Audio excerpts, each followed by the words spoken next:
Hello good people, salut les amis et salut à toi, Coquine dans ta cuisine, je te vois. Aujourd'hui on va faire quelque chose de très dangereux. On va faire des macarons au chocolat. Et pourquoi c'est très dangereux? Parce que les macarons au chocolat c'est un truc qui tue.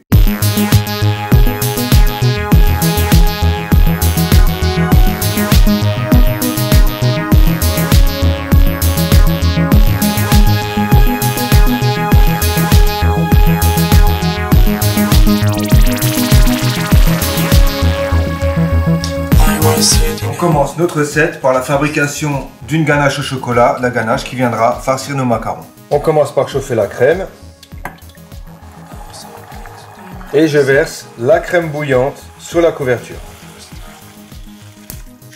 Et on va laisser tirer pendant 5 minutes, on n'y touche pas. Et au bout de 5 minutes, on peut commencer à émulsionner notre ganache.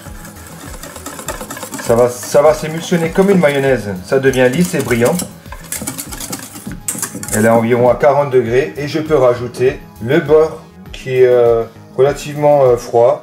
On va émulsionner le beurre, ce qui va apporter un supplément de crémeux, de fondant. Vous pouvez voir comment la ganache est lisse, brillante, émulsionnée, c'est ce qu'il faut, comme une crème. Et on va laisser cette ganache à température ambiante, surtout pas la mettre au frigo parce que sinon elle va devenir très dure et impossible à dresser. On va maintenant mixer notre mélange amande, sucre glace, cacao au cutter pour avoir une poudre très fine.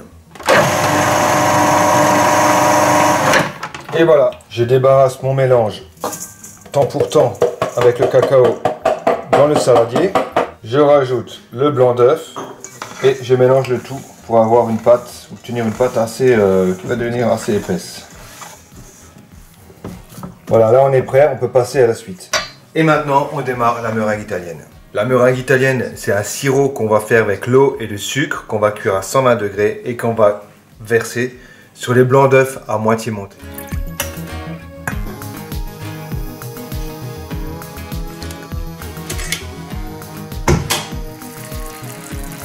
À mi-cuisson du sucre, on nettoie les bords de la casserole avec un pinceau et de l'eau pour faire fondre les petits grains de sucre qui sont restés collés sur les parois. Lorsque mon sirop est aux alentours de 110 degrés, je démarre le blanc d'œuf.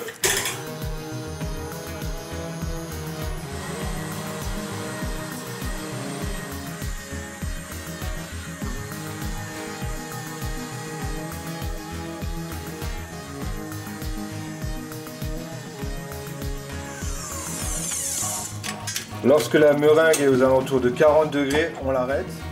Et on va démarrer le mélange. C'est donc une meringue relativement chaude que je vais incorporer dans la masse.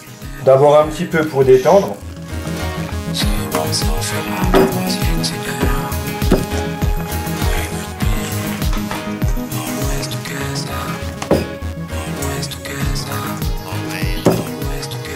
Je passe bien au milieu et je remonte sur les côtés, tout en tournant le saladier de manière à faire un bon mélange bien homogène. Ici la masse est prête, on va maintenant la macaronner, c'est-à-dire qu'on va la battre pour la faire un petit peu retomber. Ok, c'est ce qu'on appelle macaronner et c'est ce qui va donner le brillant et le lisse à nos coques. J'observe la façon dont la pâte se ramasse. On fait ça pendant une demi-minute. On observe bien et voilà, on est prêt pour le dressage. A l'aide d'une poche à douille avec une douille unie, je vais dresser les macarons sur plaque, papier cuisson ou feuille silicone, comme vous voulez. On n'oublie pas de laisser retomber la plaque pour chasser les petites bulles d'air qui sont dans la masse.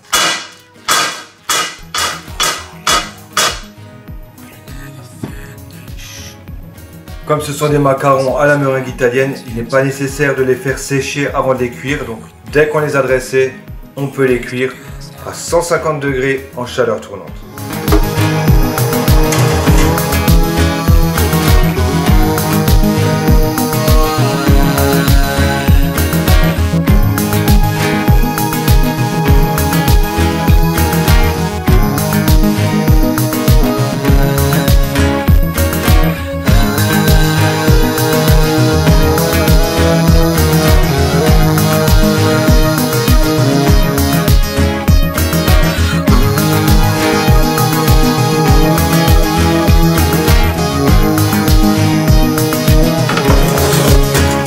laisse nos macarons complètement refroidir sur la plaque pour faciliter le décollage.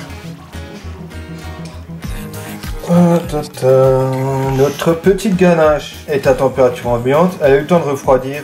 On va pouvoir s'en servir pour dresser nos macarons. En fait, pour farcir nos macarons. Je décolle les coques. J'ai plus qu'à garnir généreusement mes petits macarons.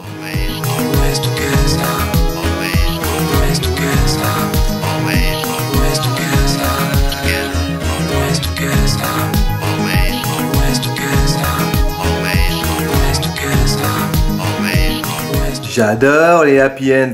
Allez, à bientôt pour de nouvelles aventures gourmandes. Ciao!